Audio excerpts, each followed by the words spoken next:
नमस्कार दोस्तों, आज मैं आपके लिए रीजनिंग के बहुत ही इंपॉर्टेंट क्वेश्चन कराऊंगा जो रेलवे ग्रुप डी के लिए इंपॉर्टेंट रहेंगे। तो पूरा वीडियो जरूर देखें। चलिए स्टार्ट करते हैं। पहला सवाल है, नीचे चार संख्या युग्म दिए गए हैं जिनमें से तीन किसी प्रकार से समान हैं और एक भिन्न है।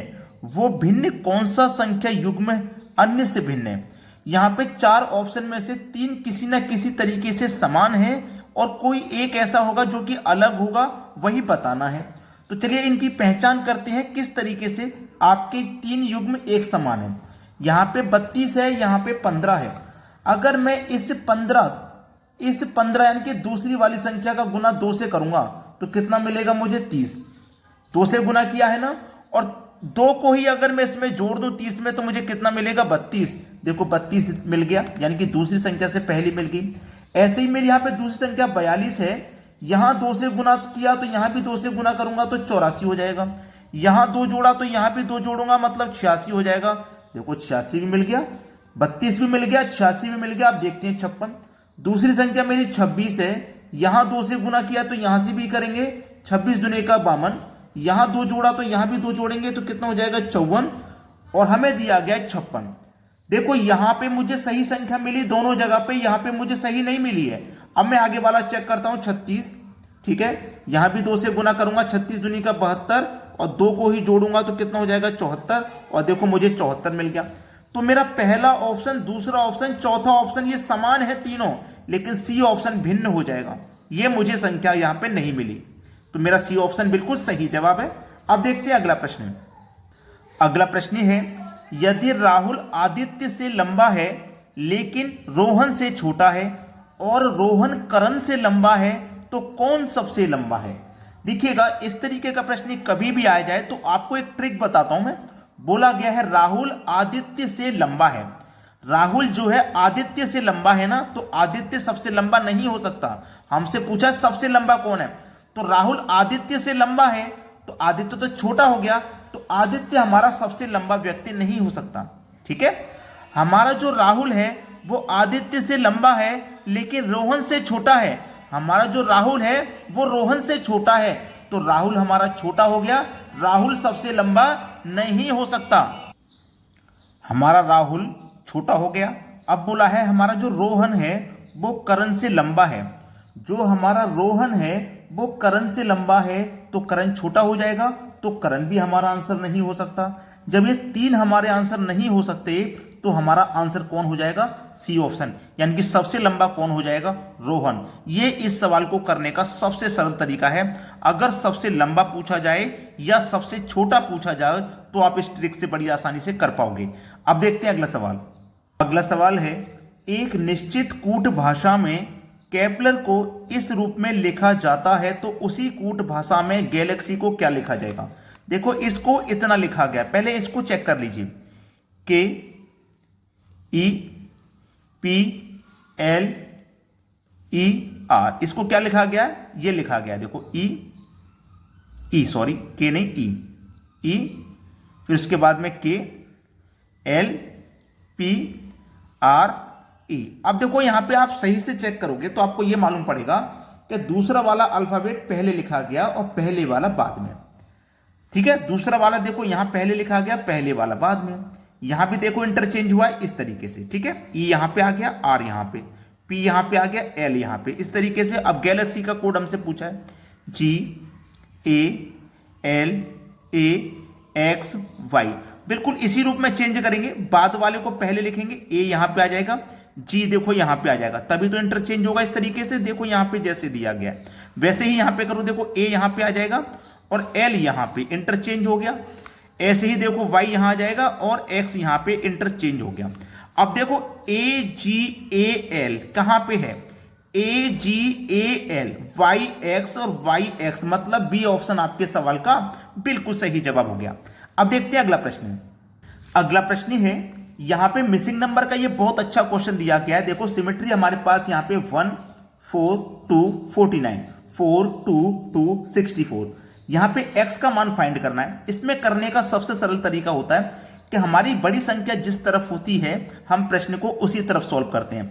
अब बड़ी संख्या देखो मेरी नीचे की तरफ है 49, ऐसे 64, तो इसका मतलब ये हुआ प्रश्न को मैं नीचे की तरफ सॉल्व करूंगा। तो मुझे करना क्या है, 1 4 2 से ये 49 बनाना है। ये 49 मेरा कैसे बन गया, ठीक है। अब मुझे अच्छे से पता है कि मेरा जो 49 होता है वो 7 का स्क्वायर। तो देखो 1 और 4 5, 5 और 2 को जोड़ूंगा 7 हुआ, ठीक है। 1 और 4 5, 5 और 2 7, और 7 का स्क्वायर मुझे पता है कितना होता है 49, और 49 मेरा दिया गया है। ऐसे ही 4 2 6, 6 और 2 8, और 8 का स्क्वायर कितना होता है भैया, देखो 64, और मुझे 64 मिल गया। और मुझे ये भी पता है कि ये क्या है 169। क्या आपको नहीं पता 169 कितने का स्क्वायर होता है? 169 आपको पता होगा 13 का स्क्वायर होता है 169, ठीक है। तो इनको जोड़ के क्या बनना चाहिए 13, 3 और 5 10, वो सॉरी 3 और 5 8, 8 में कितना जोड़ें कि 13 बन जाए? आप बोलेंगे सर 5 जोड़ेंगे आप, तो x की जगह 5 आ जाएगा, 5 और 5 10 और 3 13, 13 का स्क्वायर 169। तो x के स्थान पे यहां पे 5 आएगा, यानी कि सी ऑप्शन बिल्कुल सही जवाब हो जाएगा। अब देखते हैं अगला सवाल। अगला सवाल है 5 5 2 2 4 1 8 3 10 40 30 x, मतलब x का मान मुझे पता करना है। और बड़ी संख्या देखो मेरी कहां पे, नीचे की तरफ, मतलब प्रश्न को मैं नीचे की तरफ ऐसे सॉल्व करूंगा। 5 और 2 8 से मुझे 40 बनाना है, ठीक है। 5 2 8 से मुझे 40 बनाना है, कैसे बनेगा देखिए। अब मैं यहां पे क्या करूंगा, अगर मैं यहां पे 5 और 2 का गुना करूं 10, 10 का गुना 8 से करूंगा तो 80 हो जाएगा, ठीक है। 5 दूने का 10, 10 8 80, तीनों का आपस में अगर मैं गुना करूंगा तो 80 हो जाएगा। और इस 80 में अगर मैं 2 से डिवाइड कर दूं तो मुझे कितना मिलेगा 40, देखो 40 दिया गया है। ऐसे इनका आपस में गुना करूं, 5 चौको 20, 20 का गुना 3 से करूंगा तो 60 हो जाएगा, ठीक है 60 हो गया। यहां पे भी अगर मैं क्या करूंगा 2 से डिवाइड कर दूंगा 60 में तो मुझे क्या मिलेगा 30, देखो 30 दिया गया है। ऐसे ही 2 1 कम 2, 2 का गुना 10 से करूंगा तो कितना हो जाएगा 20, और 20 में अगर फिर मैं 2 से डिवाइड करूंगा तो कितना मिलेगा 10 मिलेगा, यानी कि x के स्थान पे कौन सी संख्या आएगी 10, पहला ऑप्शन हो जाएगा सही जवाब। अब देखते हैं अगला सवाल। अगला सवाल है, अब यहां पे इस प्रश्न में आप देखोगे कि बड़ी संख्या जो है वो ऊपर ही दी गई है, मतलब प्रश्न को हम क्या ऊपर की तरफ सॉल्व करेंगे इस तरीके से, ठीक है। लेकिन हमारा x का मान यहां पे ये रहा, यहां पे बीच वाली संख्या मुझे पता करनी है, x का मान मेरा ये है। तो मुझे क्या करना है, ये बीच वाली संख्या पता करनी है। तो बीच वाली संख्या पता करने के लिए मुझे ये सोचना पड़ेगा कि ये बीच वाली संख्या कैसे आई होगी, ये बीच वाली कैसे आई होगी, और ये बीच वाली कैसे आई होगी। तो ये बीच वाली पता करने के लिए मुझे पहली संख्या और तीसरी का कुछ करना पड़ेगा, तभी बीच वाली संख्या मुझे पता लगेगी। क्लियर है ना बात? तो 28 और 48 से मुझे क्या करना होगा 60 बनाना पड़ेगा, ठीक है। 28 और 48 से मुझे 60 बनाना पड़ेगा। तो देखिए मुझे क्या करना है, इन दोनों का मैं क्या कर लूं अंतर, 48 और 28 का जब अंतर करेंगे तो 20 आ जाएगा, यानी कि 48 में से मैं 28 को घटा दूंगा तो 20 बचेगा, और 20 का गुना अगर आप 3 से करोगे तो आपको देखो 60 मिलेगा, जो कि ये रहा, ठीक है। ऐसे ही आप इन दोनों का अंतर करो तो 7 में से 5 जाएगा 2, ठीक है। यहां 3 से गुना किया तो यहां भी 3 से गुना कर दो 6 मिल जाएगा, देखो 6 दिया गया है। ऐसे ही इनका अंतर कर दो आप, 27 में से 14 को घटा दोगे तो 13 बनेगा, और यहां सभी में 3 से गुना किया तो यहां भी 3 से करो, 13 3 39 हो जाएगा, देखो 39 दिया गया है। सेम लॉजिक आगे फाइंड करेंगे आप, 16 में से घटा दो 7 तो 9 बचेगा, यहां भी 3 से गुना करेंगे 9 3 27 हो जाएगा, x का मान कितना हो जाएगा 27, मतलब डी ऑप्शन आपके सवाल का बिल्कुल सही जवाब है। अब देखते हैं अगला प्रश्न। अगला सवाल है, यहां पे देखो बड़ी संख्या नीचे है 65 20 और 45, मतलब प्रश्नों को मैं नीचे की तरफ सॉल्व करूंगा, ठीक है। इतना तो कंफर्म हुआ। अब मुझे देखो करना क्या है, ध्यान देना कि यहां पे ये सवाल थोड़ा सा कठिन है। ये जो बीच वाली संख्या है ना दोनों 7 और 6, इनको मैं कर लेता हूं प्लस। तो 7 और 6 को मैं प्लस कर लूंगा तो कितना हो जाएगा 13, 13 हो गया ना। इन दोनों को प्लस करके जो ऊपर वाली संख्या ना 5, इससे गुना कर देते हैं तो 13 पंजे कितना हो जाएगा 65 हो जाएगा, और देखो मुझे 65 मिल गया। ऐसे ही ये जो बीच वाली संख्या है इनको भी मैं प्लस करूंगा, 3 और 2 कितना हो जाएगा 5, इसको प्लस करके ऊपर वाली संख्या से गुना करिए 4 से, तो 5 चौको कितना हो जाएगा 20, देखो 20 दिया गया है। सेम करना है, इन दोनों को जोड़ के ऊपर वाली संख्या से गुना करेंगे तो हमारा 45 आएगा। क्लियर होगी बात? इन दोनों को जोड़ के ऊपर वाली संख्या से गुना करेंगे तो कितना मिलेगा 45। अब इसको कर लेंगे, देखो x + 4 दोनों को जोड़ेंगे, ठीक है। दोनों को जोड़ के गुना करेंगे ऊपर वाली संख्या यानी कि 9 से, फिर उसका जो रिजल्ट मिलेगा हमें वो कितना मिलेगा, 45 मिलेगा। ये सवाल है हमारा, ठीक है।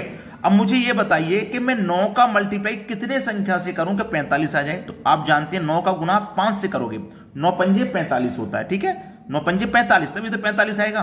तो x के स्थान पे मुझे 1 रखना पड़ेगा, तो 4 और 1 को जोड़ूंगा 5 हो जाएगा, और 5 का गुना आप 9 से करोगे तो 5 में 45 हो गया। तो x के स्थान पे मैंने 1 रखा, तभी तो मेरा रिजल्ट सही आया।